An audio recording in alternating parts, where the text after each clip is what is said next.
This is the new Dragon X9 bow. You can buy it right now on Amazon for $300. I'll put a link down in the description, but let's go over some of the good, some of the bad, and compare it to this bow, the Dragon X8, which has been the most popular bow on Amazon for the past several years. So this is my Dragon X8 bow from Sanlida. I bought it on Amazon with my own money for $200 about 2 years ago. And there's a reason why it's so popular. It's fully adjustable for draw and weight. It's fairly inexpensive. It's a great entry-level bow that gives you everything you need to get started with archery and bow hunting. So for 2023, Sanlida came out with this bow. This is the Dragon X9. And you can tell right away, they're very similar. They have a lot of the same features and same parts. And I guess it's probably the old saying, don't fix what ain't broke. They kept a lot of the popular features on this bow as well. So it has the same cams, very similar limbs. The riser and stock has been upgraded. The sights, arrow rest, front dampener has been upgraded. This includes a limb dampener as well. So let's go over the new features on this bow, and we can also compare it to the old Dragon X8. So first, before I talk about this more in depth, let's do a quick comparison on the stats between the two bows. Both the X8 and X9 have the same axle-to-axle length of 30 inches. They have the same brace height as 6.6 inches. They have the same draw weight adjustability from 0 to 70 pounds. And they have the same adjustable draw length between 18 and 31 inches. And they also weigh the same, right around 4 pounds. So mechanically, size-wise, they're very similar. Now let's go into more details about the new X9 bow. So when you get the bow delivered, it comes packaged really well, molded plastic, everything's where it's supposed to be. I highly doubt that anything's going to be damaged in shipping.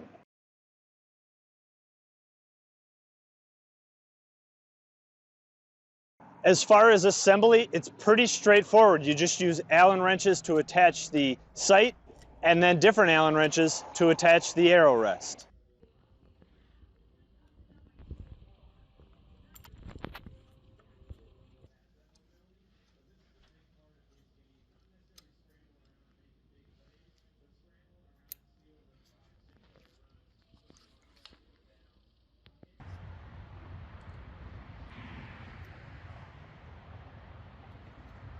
As far as draw weight, you can do what I did when I started out. Just shoot it a few times, and if you want it harder to draw back, you tighten these two nuts on the limbs. If you know your draw weight, like I've been shooting that bow for several years, I shoot right around 58-pound draw weight. I used a luggage scale. I stepped on it, lifted it up, and I can adjust it accordingly till I get that same draw weight.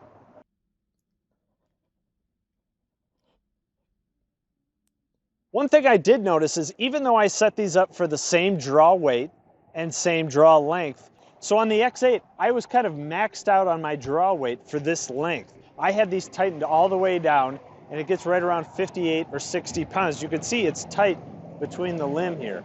On the X9, I have it for the same draw length and the same draw weight, 58 or 60 pounds, but I have more room here. So if I wanted to go up in poundage, I have more adjustability here. And looking at it, I could probably crank this up to around 65 pounds. As far as draw length, again, you can shoot it, and if you want it longer, you just come up here and adjust these two Allen bolts to increase or decrease the draw length to fit your size. But I'd been shooting that bow, I knew exactly the draw length I like, which is 29 inches. So I went to the chart and I adjusted these two nuts on either side of the cam and got a 29-inch draw length.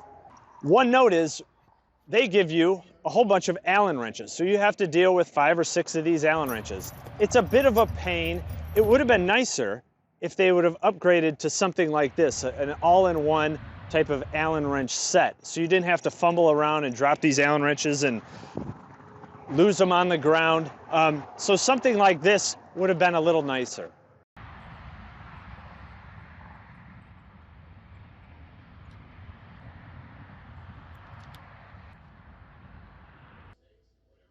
Again, it helps that I've had that other bow because I kind of set this up the same way. For example, I only like 3 pins on my sight, 20, 30, 40 yards. The new bow comes with 5 pins. I found those more distracting than I needed them to be, so I removed 2 of those pins. As far as setting up your sight pins and your arrow rest, one thing to note, you want the burger hole, which is this point right here where you're bolting it into, to be in line with your arrow.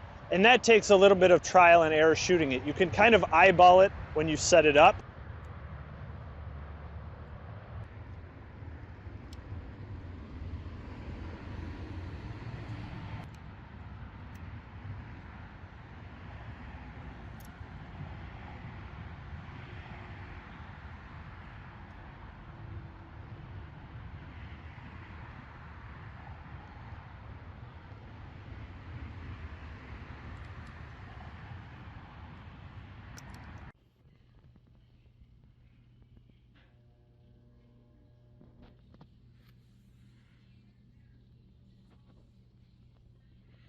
But I did notice when I took a few shots in slow motion that my arrow was dipping a little bit in the back, which meant my arrow rest was too low. So that's something you have to set up and then shoot a few, trial and error, see how your arrow's flying, and adjust accordingly. Same thing with these sight pins. You bolt it in with 2 Allen bolts, and then there's pins to adjust it left and right and up and down. And a quick rule of thumb is follow the arrow. If you're missing left, move your sight left, and that'll bring it back to the right. If you're missing low, move your pin down, and that'll bring it up. So follow your arrow with the sight pins. One thing I did notice is if you have a 27 or 28 inch draw length, this one locking Allen bolt kind of is blocked by the limb. So when you're adjusting it, I have it on 2 for my 29 inch draw length, but if I set it to a 4, this Allen bolt was blocked by the riser. So I had to ask for help from another person. I would pull this back and then have someone loosen that bolt a little so I could adjust the length. It wasn't great, but that bolt lined up right with the limb. The rest of the assembly was pretty straightforward. You just put the front stabilizer through the wrist strap and lock it in. One thing I've done on that bow and this bow is I didn't like how the strap was kind of hanging out to the side, so I put a small hole in the strap so it kind of wraps around. It just looks a little better and is out of the way. Another thing you might have to adjust is the peep sight on the string. When you draw it back, you want that to align up with your eye. I had to adjust mine up or down, and then you can lock it in place. I also like a little nose rest when I draw another anchor point, so I added that on there. And just another little feature, I like to have a little bit of grip tape on the handle, just some cheap squishy tape. It gives a nicer little grip to handle, and especially when it's 20 degrees out like today, it's a little warmer on the hand. Now, as far as some of the new features, the X9 comes with really nice limb dampeners already installed for you. You don't have to do it. On the old bow, I had to buy some limb dampeners if I wanted to use them. So that's one feature that's already on the new bow. Another thing that comes with the X9 is a wrist release. If I had to guess at what this would cost on Amazon if you wanted to buy it, probably 15 bucks. Mechanically, it felt a little light, but it worked just fine. But it's something that'll get you started with shooting. Again, if you want to upgrade to a thumb release, something like that, you can buy that and try that out. Again, this is something to get you started. But it is very similar to the wrist release that I use. So there's not much of a difference. This is a little bit more premium. I like the strap with a buckle instead of the Velcro. It's more repeatable in how I attach it. But this is something to get you started and something you could use and go hunting with. And when you're ready to upgrade, you could go to something new. As far as the sight, it's very similar to the X8, but it's a little bit upgraded.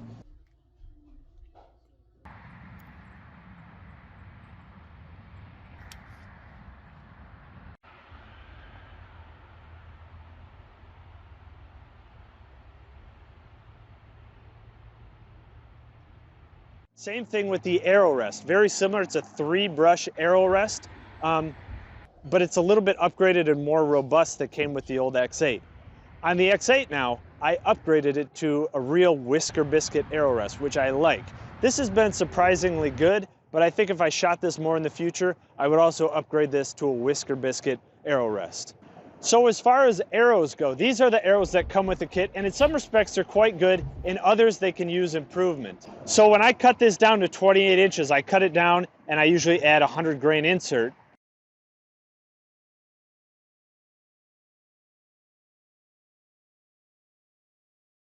The thickness of the arrow was quite good. So compared to the arrows that I normally shoot, which are these, which are $40 or $50 for 12, These arrows were the same thickness and they feel the same rigidity. They're also 320 spine. So these are perfect arrows for me in that regard, nice and thick.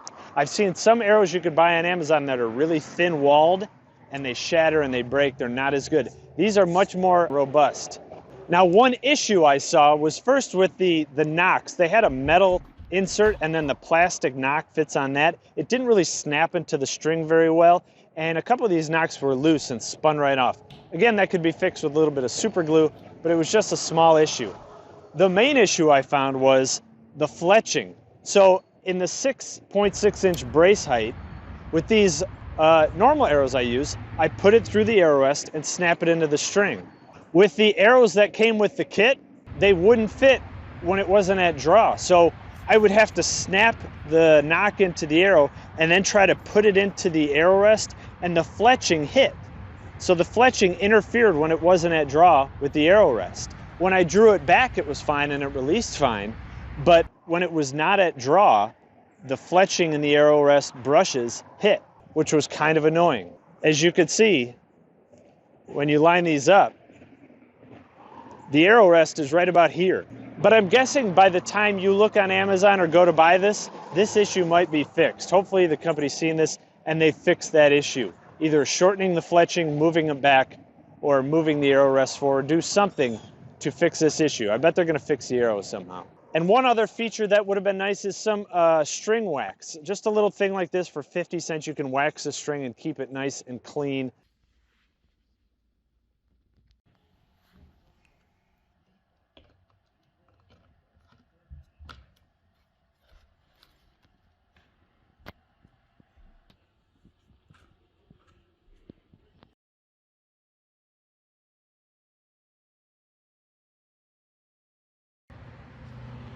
So I've been shooting this bow for several months now, and this is my opinion on the performance of the actual bow itself. The reason why the X8 has been the most popular bow for the past several years, and the X9 is continuing this trend.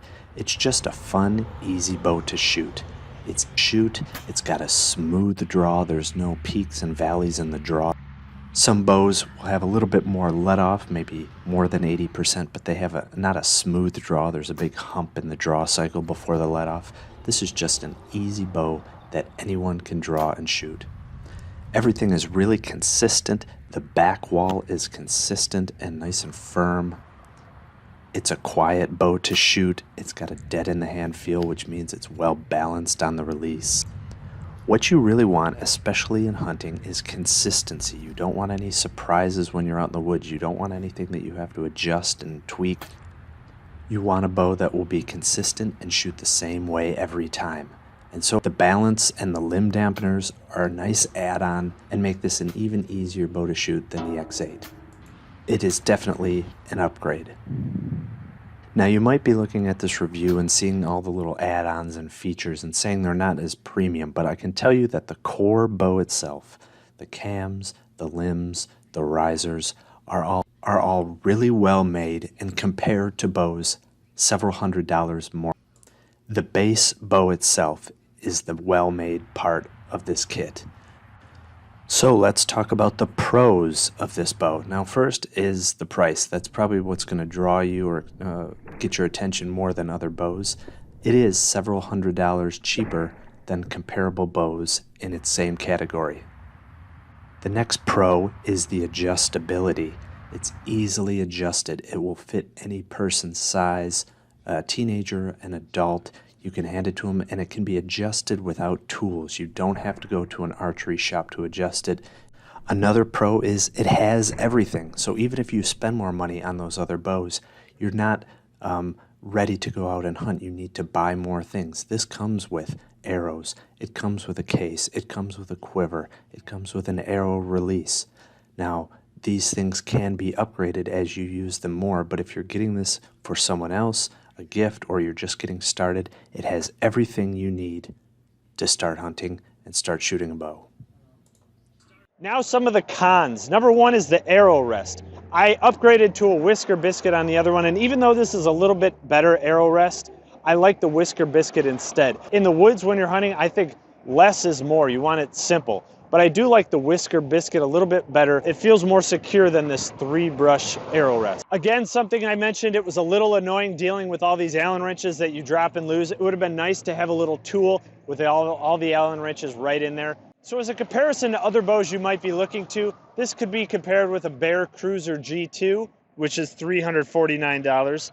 Similar to a Bear Species EV, which is $420. And it's similar to a PSE Uprising, which is $369. Again, this comes complete, ready to go, everything you need out of the box, whereas those you might have to buy additional add-ons. It's a great thing to get for somebody and they're ready to go out in the woods, go shooting, go hunting. So I hope this helps. Thanks.